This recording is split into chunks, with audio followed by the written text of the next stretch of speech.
Hello, everybody, and welcome to Vegan Business Talk. I'm your host, Katrina Fox, and I'm joined today by Kati Ohens. Now, after a 20-year marketing, advertising, and software executive career, Kati exited her agency to start working in the mission-based space. While working as a vegan transition coach, she noticed the gap in the alternative meat market and the need for deli slices. Kati met commercial banking executive Csaba Hetenyi during a work project as they were looking at commercializing a new food tech IP. Now, as she learned about the technology, Kati realized it could be used to make groundbreaking, sustainable, plant-based meat alternatives. And in 2018, the pair co-founded PlantCraft. Hello, Kati. Welcome to the show. Hey, Katrina, thank you so much for fighting yourself through all these Hungarian names you do. I know. I was thinking when we were on before, I asked you to get me to pronounce Csaba's first name, and I forgot to ask how to pronounce his second name. So, Csaba, if you're listening, I'm sorry if I messed up your name. But it's lovely to meet you. So you're now based, I believe, in New Zealand, Kati. You're originally from Hungary, but I believe you've been in New Zealand for 12 years. And through your digital agencies, and you've had quite a few, you've worked on dairy and cereal brands. I'd love to, first of all, kick off. Tell me about some of the work you did in that digital space, like the type of work you did in those digital advertising and marketing agencies. Before I jump into that, I just like to squeeze in a big fat thank you to you, Katrina, for all the amazing work you do. I'm part of the Vegan Leadership Network and the Vegan Women Leadership Network that you've founded. And in the name of vegan entrepreneurs and vegan businesses and the animals, thank you so much for doing all the work you do. Thank you. That's so kind of you. Intermission. And to your question, some of the work that I did here. So you're in Australia right now, and you know New Zealand is pretty similar in terms of animal agriculture. So most of the marketing and advertising work here is obviously around that. So I was working for the big giant Fonterra through various agencies, doing a lot of work for yogurt brands and ice creams and even milk, you name it. So I was actually on the dark side for a long time, but hopefully I've taken some learning and some skills that I was going to ask you about that. The other side. What kind of work were you doing? Because, you know, when people think of advertising agencies or marketing agencies, they're not exactly quite kind of sure what that entails. So can you just kind of just take a little bit of a deep dive into the actual type of work you were doing? Yeah, so I was in small digital agencies. Two of those were my own agencies that I founded or co-founded, and I was doing digital marketing work back then when Facebook pages were huge. Then we were doing Facebook apps and all the big campaigns, the shooting games and all the Christmas promotions and all the online stuff, all the digital stuff that you see around, like sign up to win. Shoot as many, yogurt bowls as you can to win a super holiday and all of those digital advertising works that you can imagine that are right. So you're doing mainly paid advertising type stuff, like paid digital marketing and advertising. Or above the line as well. So I was working with a lot of the big ad agencies and doing the digital part of their work. Got it. Wonderful. So why the change of career? This is a big change from running a, services-based industry, ad agencies, digital agencies, to creating a product-based alternative protein company. So why the shift? Well, you probably wouldn't have guessed, but I went vegan. So that was one of the triggers and one of the pivotal moments for me. I'm a new vegan. I've only changed at about 7 years ago, coming up to 8 years now. And there comes a point when you try to align your work with your beliefs, and you want to make sure that the kind of industries, because advertising is really, really supporting something. So whatever you put advertising to or support it with, that's going to get stronger. So I realized that I can't keep, working for animal agriculture products because I can't promote them. I can't make them stronger. So I changed. I left my first agency and started my new agency, which was more focused on software work and startup work, which actually came pretty handy doing my business right now. But I tried to do a vegan-friendly consulting business. So we were running a vegan office. All the office supplies were vegan. So if we had a guest, then they got a rice latte. And if we served them some chocolate, that was all vegan. And, pizza nights, we only ordered vegan pizzas. But there is still that itch that kind of like, okay, I'm doing all of this around myself, but the work that I'm actually putting out is not making much of a difference. And even though I kept saying no to big companies like wool companies, like upholstery companies that were all wool-based because we're in New Zealand, milk-based foods and all sort of supplements and all of that needed advertising and came to us for work, and we had to keep saying no because of the ingredients that they were having. But even then there was that kind of a lack, like something needs to, we need to put that energy into something that builds and makes a change.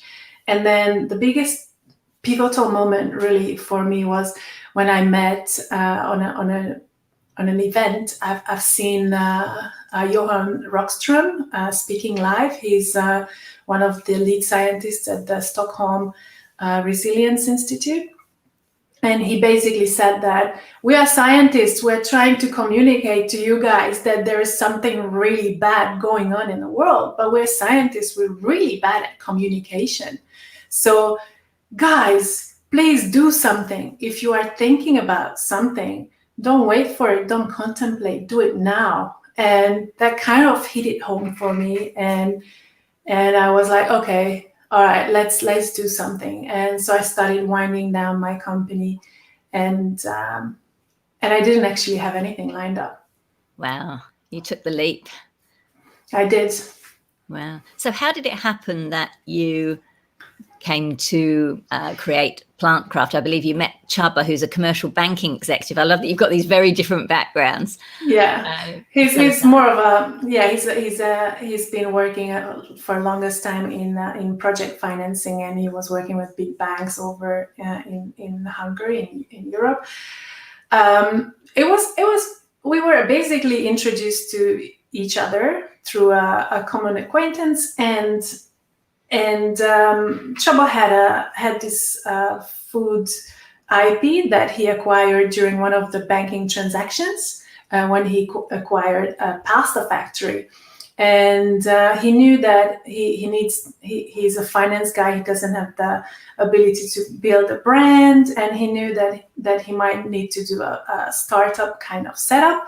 And because I was introduced to them, and I could bring some of an international perspective to the business, I was requested to do a 6-week project with him, just to look at the commercialization and the market analysis, and for the pasta product.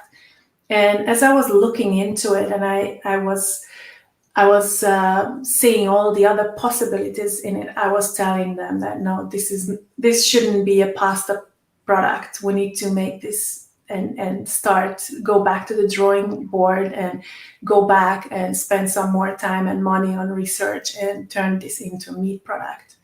So that's how it all started. And at the end of that 8-week period, Csaba offered me the opportunity to co-found the company with him instead of just walking away after giving him the consulting. Wow. So you never know where your business partners or potential business partners are going to come from. It's like, wow, that's amazing. So can you talk us through, Kati, what were some of the challenges, or what have been some of the challenges? Because I know you've been running PlantCraft since 2018 and we're now 2021. What have been some of the challenges from running a product-based business compared with, say, a services-based business, and how have you handled those challenges? So I was in software and digital, and one thing about digital is that it's fast. You think about something, you get good developers, you code it, and you can keep going. And even if you only have the small building blocks, you can start it, you can launch it. And an actual product is slow. It's much slower. It needs a lot of patience. From R&D all the way to regulatory, especially in food, and going down to the smallest details of packaging. Like if you ask my colleagues at the design department, it took us so long to do all the little details that needs to go and all the thinking that needs to go into packaging. It's quite amazing. So time and patience, that was one of the biggest challenges for me in this transition. Right, gotcha. Now you mentioned that obviously you've brought some skills and knowledge from your work in the digital agency, and then you and Csaba have also got very different experiences. Talk us through your roles, your different roles in the business, and how they complement one another. Yeah, honestly, I think that if you have that entrepreneurial itch, then whatever skills you have, it's transferable. If you're a road worker, then you know how to deal with pressure under monotonous circumstances. If you're early childhood educator, you have good human interpersonal skills. So I'm just telling everyone out there who wants to start a business and they think they don't have interpersonal transferable skills, yes, you do have them, and you can use anything that you have ever acquired. You can use that in a business. But of course, having spent a lot of time in marketing and advertising kind of came in handy. And also for Csaba, his financial skills came in handy. So he's been running that pasta factory for over 2 years. He was a CEO of that pasta factory, and that gave him great insight into production planning and just getting through the little tricky parts and challenges with commercialization and the factory setup and all those little nuances that you wouldn't imagine. And of course, he's great with finances. So our financial models are so great that our investors are drooling all over it, and that is, a couple of gray hairs come in handy because we have that sort of experience under our belt. We know how to put together a P&L or a balance sheet or all of that. I think most importantly, strong finances is really important. We should be able to read our numbers as if we were reading a storybook, because that will make or break the business and your emotional state as well. So it's very important to know where you're at when you're running the business. And then sales and marketing are the other huge pillar, and neither of us are good in sales. We are very gracious and helpful and honest people, and we would basically just give it to you because we love you. So to help with that, we have hired a good sales director to support. It's also important to know where our weaknesses lay. So I think it's important when you're an entrepreneur, it's important to know exactly where you stand and where you need help, and stand strong in your own strong skill, and then fill out the gaps and the voids when you know you're not strong. That's really good advice, really good advice. So in terms of the product, I believe you've been sort of developing it and you've only recently launched it. Or tell me whereabouts it is. So where are the products available? Is it online only? Are you in any stores? Is it international? Tell us a bit about where you're at the moment. So when we started developing the product 2 years ago, it was basically a benchtop product that needed to be commercialized. So in the past 2 years, we've spent a lot of time on that, getting the product ready to actually be sellable and packaged up and have all the regulatory requirements that you need to go through before you put it on the shelves. And we have just recently started getting ready for our launch.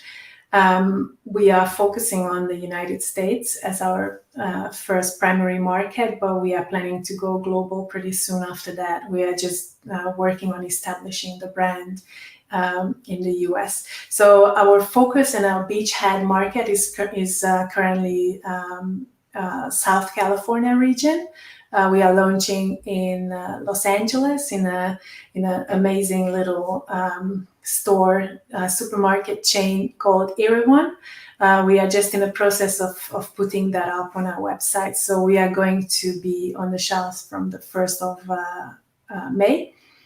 And we also participate in an amazing program in Chicago at a pop-up grocer. It's a small boutique curated product sampling pop-up experience, and it's really hip and cool. And we are going to be in that store from 1st of April, not from 30th of April to 30th of May.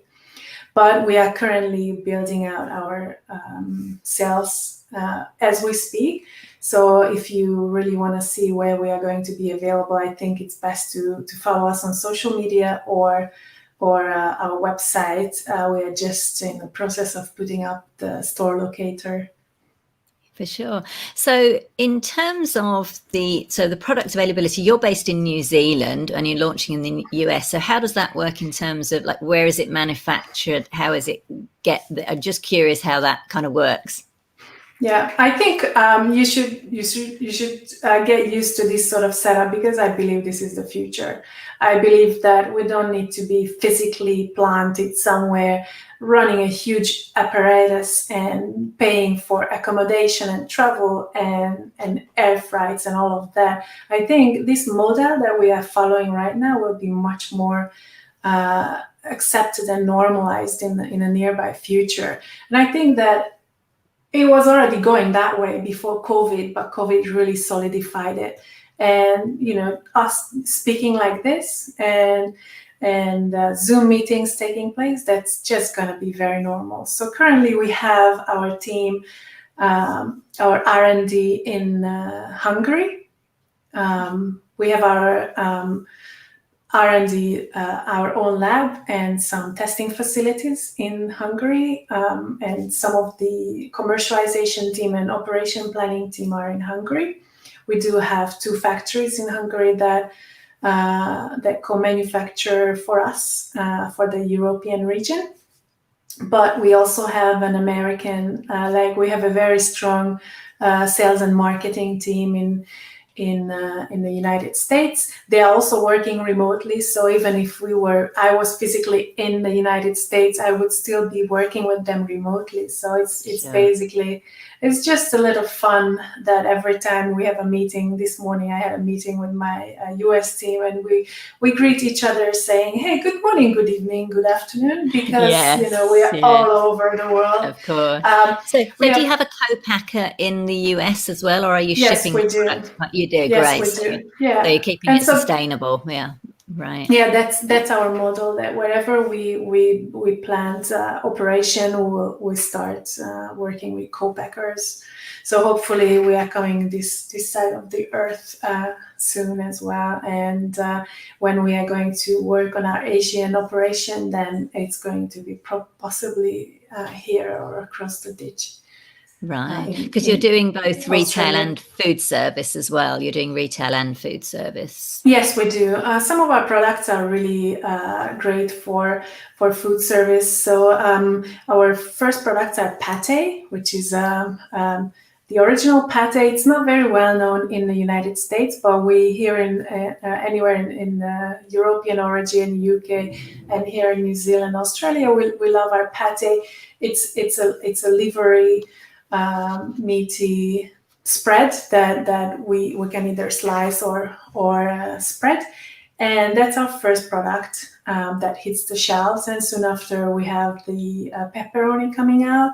And if you think about these products, it's if you think of a pepperoni, it's mostly on a pizza, and that's something that food service will really appreciate, because there's a huge demand for plant-based alternatives for these deli meats.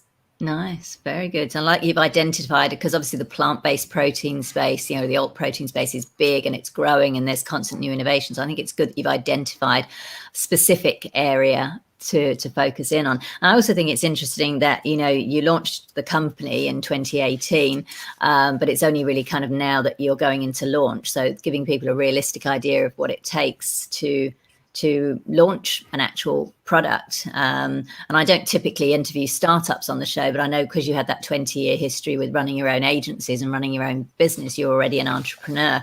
But I think it's interesting for people to know that, you know, it's not just a case you go very quickly. I mean, I suppose you can, but, you know, you've taken the time to really kind of refine it and, you know, spend time on the naming and the branding and the marketing and creating the actual product to get it out there. I have to mention COVID as well. So I was just about to ask, that was my next question, is what the impact of COVID has had. Yeah. So COVID has really slowed down our procedures, and especially in first of all, there was that first shock when everyone just stopped and we didn't know who is going which direction. So that was really hard for us when we were working on procurement and getting, you know, all of a sudden all these channels were closed, and some of the so one of our key ingredients is green banana, which is obviously sourced from warmer climates, and we had a big halt in the South American green banana supply, because there was you know, due to harvesting practices and, you know, social distancing, harvesting stopped and then drying stopped, and a lot of those hiccups happened in the supply chain as well.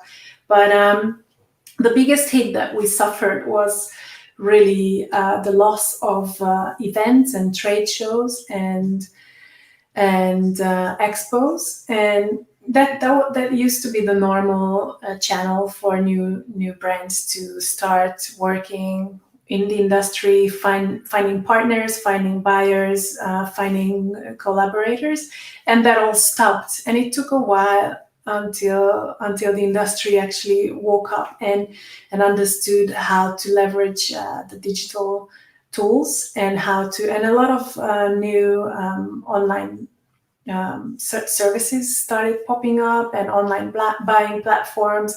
And even though it's not the same because you can't smell it and taste it, but it's now becoming the new norm, and I think a lot of companies are saving a lot of money on that. Yes, that's very true. Very true. Thank you for sharing that. What did you do during COVID then? Like, were you building the brand like on social?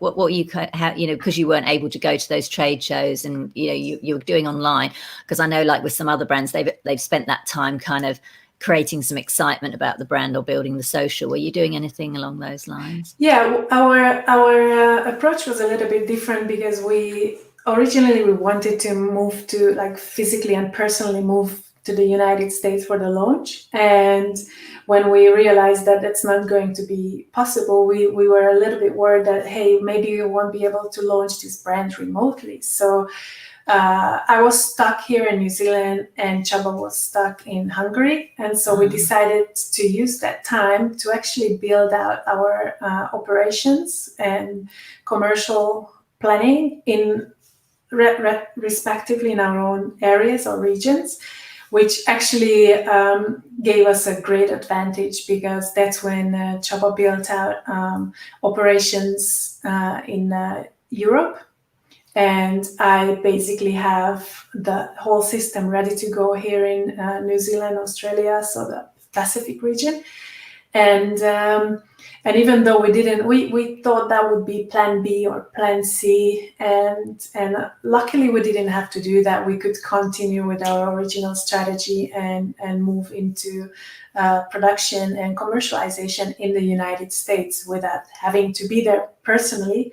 But it gave us a real good advantage that we have 2 more regions ready to go like that. And it's going to make it much faster for us to roll out the global brand. Why did you choose to launch in the US rather than launch in Australia or New Zealand or the Asia Pacific region? So we were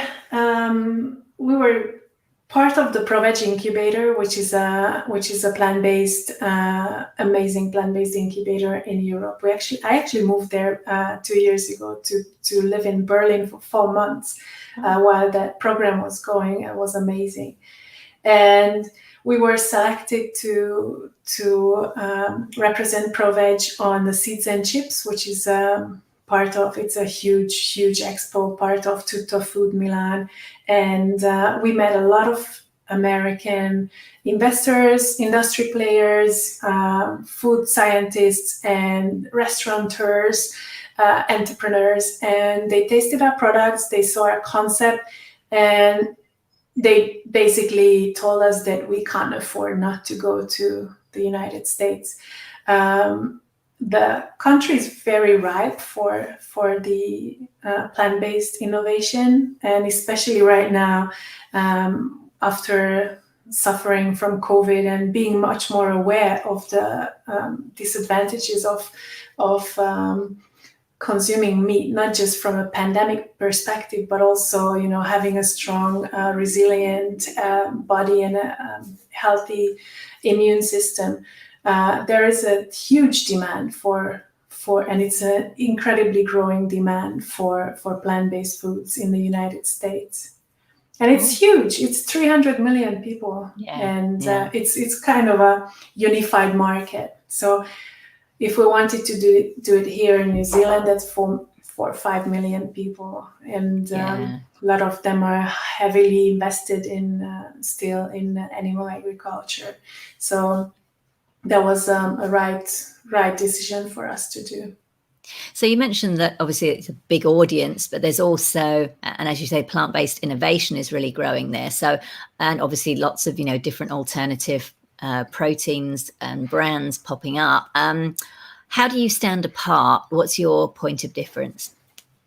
One of the biggest differences is that we're clean label, and clean label means that we don't use soy, we don't use wheat or any other grains. We're completely allergen free, and we don't use additives or artificial fillers or preservatives of that matter. So all our ingredients are very wholesome and healthy, and as little processed as possible. We have this saying that eat whole foods, the next best thing is PlantCraft, because we are as little processed as possible. Gotcha. Now, you touched on this earlier about in terms of the funding. I think you mentioned some investors. How has the business been funded to date? Because by the sounds of it, you've spent money on building out your operations, hiring sales director. So how's it been funded so far? We had our first seed investment from a European fund called X Ventures. And they were real big believers in us. And I think we were their first plant-based company in their portfolio, and we gave them huge education on that, on the whole industry, and they are now our biggest fans. And after our seed investment in the middle of the COVID time last year, we started our next raise, and we wanted to raise in the US, and we wanted to bring in more investors, mostly from the plant-based investment scene. But our investors, the existing investors, asked us to provide them with another opportunity, and instead of letting us go out in the market, they came in for the second seed round. And they supported us, so we're really stoked. They are a great investment group, also really helpful and supporting us during this. That's really interesting. That's really a kind of a testament, isn't it? That you haven't even launched the products yet, and they came in, they initially gave you the seed, and then typically, I guess they would wait and see, okay, is it going to actually sell? They were obviously very invested in you, literally, both financially and and personally. But we are going out. We're going out for our next biggest a bigger investment round in the next couple of months. So watch this space. We are currently putting together our investment offer and looking at what our needs will be. We are going to bring all the new products that we have in the pipeline. So altogether, we have about 17 products in our pipeline, and we need some more funding to bring them to the customers. So we currently have our pate and pepperoni, and within this investment round, we'll probably have either our hot dogs or our deli slices, but we have so many other products going, like sausages and pastrami's and ham and mortadella and different sort of salamis that we want to bring to the market. So we will be raising pretty soon for that. Wow, exciting. And now when you say, so you got your seed investment, I'm just curious, because I know often investors look for business owners to have skin in the game. So did you like put anything like of your own in, or did you go straight for investment funding and what you brought to the table was more, your skills, etc.?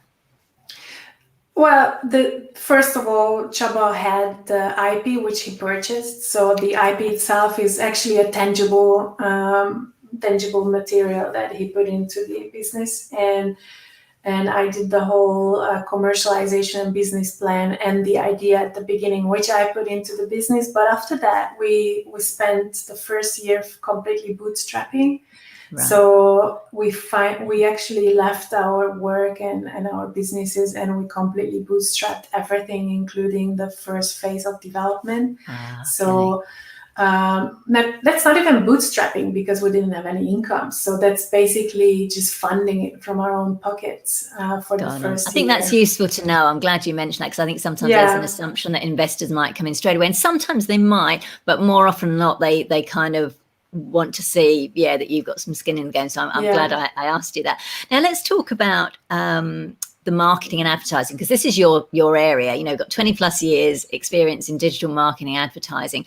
What's working best right now? There's all these channels. I think you and I were talking before we came on. There's all these new channels. There's TikTok, which you're now on. There's Club. There's all these kind of new channels as well as the existing ones, and the algorithms are constantly changing. What's working one month might not be working the next. What, in your view, is working right now, and what marketing strategies are you currently using that are successful?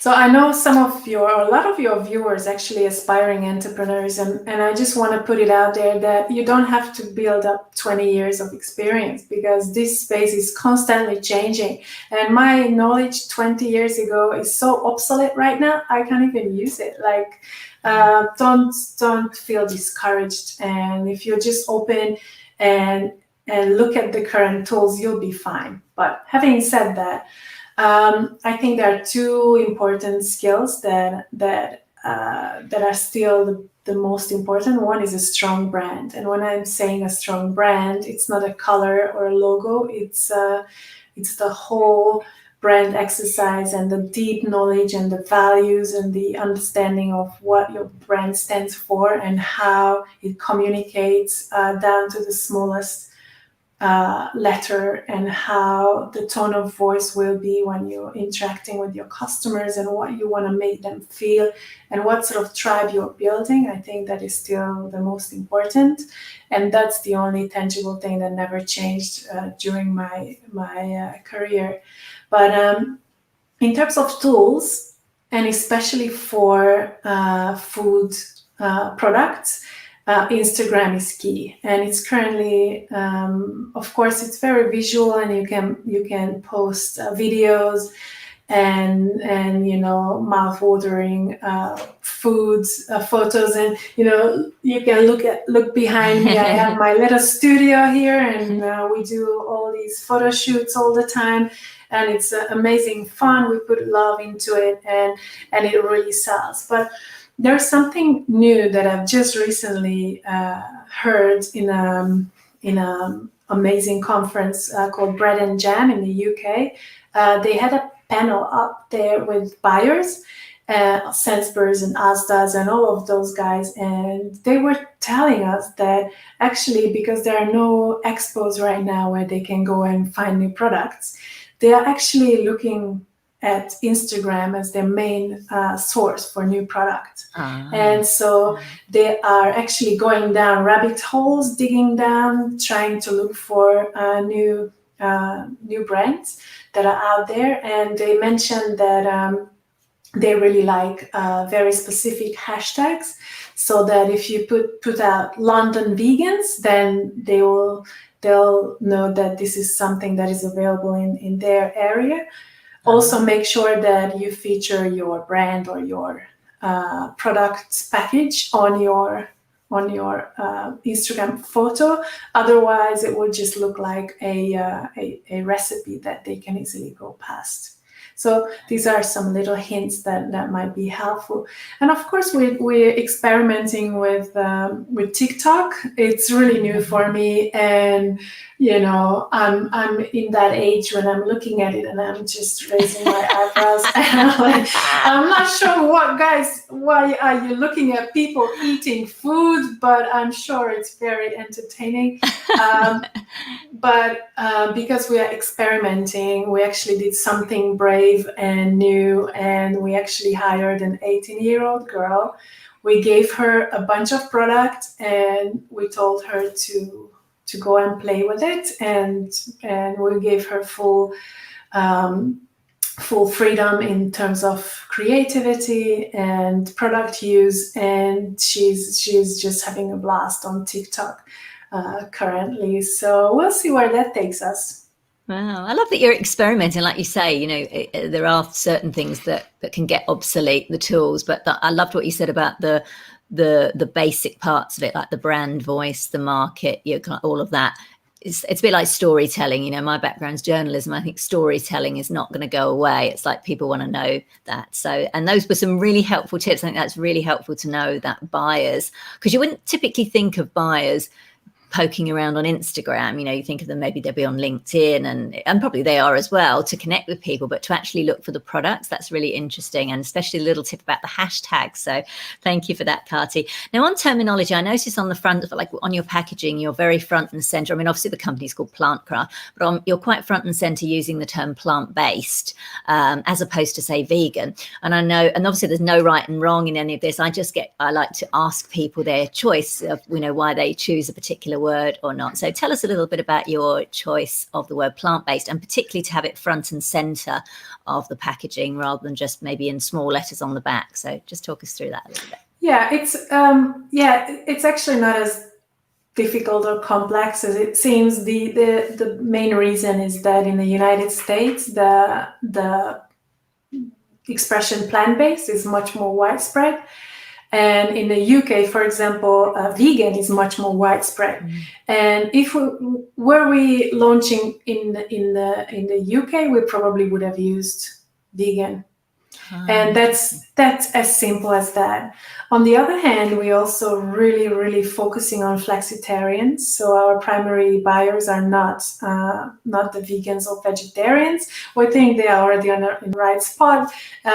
We are trying to help the current meat eaters to make the right choice easier, tastier, and affordable. So that's really where we are. That's a really good I love that answer, and I love that answer because it really shows that you can't take for granted what will work in one country or area will work in another. So I love that you were like, yep, okay, this is why we've strategically used plant-based for the US, but yeah, for the UK, we might use vegan. And I think that's really important because it's not a one size fits all. There's different cultures, receptivity, and all of those things. So I love that. So final couple of questions, Kati. What would you say have been maybe one or two of the key lessons you've learned so far from, particularly, I guess, from transitioning, from the services-based to the product-based businesses? What are a couple of the key lessons you've learned, either personally, professionally, or both? One I already mentioned is patience. That's really good. I think the most important thing for me was that when you're actually mission driven, you have much more energy. You have much more, even when everything seems so dire and everything seems so hard if you are not just doing it for the money or fame or whatever, but you actually have something that an underlying drive, that you're thinking of the animals, the planet, there is so much more energy that you can gather and dig deep and keep going. I don't think that some of the hurdles I had to go through as an entrepreneur, I don't think that I would have been able to do it without the fuel of the mission that is actually pushing me forward. So that's really important. And then the other is that emotional resilience is very important. In that transition, because you always think that you're prepared for everything, but you actually aren't. And when you're an explorer and going into a new product, like there is no worldwide deli meat company that I could learn from. So we have to figure it out for ourselves. And life is throwing all sort of curveballs. And we just need to be resilient and keep going. And that's another learning for me. Definitely. I know when I wrote my book, Vegan Ventures, Start and Grow an Ethical Business, I asked, when I interviewed more than 60 vegan entrepreneurs from across the globe, and I asked them what qualities you needed to, and resilience was the number one that they quoted. So that makes a lot of sense. So just finally, I know you've touched on this a little bit, but kind of your plans, vision for the future. So obviously you're about to launch into the US in April. What's the plans for the future? Anything else you'd like to share? We want to grow real big in the United States. And once that business is established and strong and running on itself, then we want to start building out the other regions pretty soon. So the European branch will follow very closely after the American one. And then ultimately, the goal is to have PlantCraft available all around the world. And hopefully with that big spread, we can bring the prices down as much as possible and have it as a very easily accessible, comfortable, convenient, and affordable product that can pull out as many animal-based products off the shelf as possible. Brilliant. That's I love that.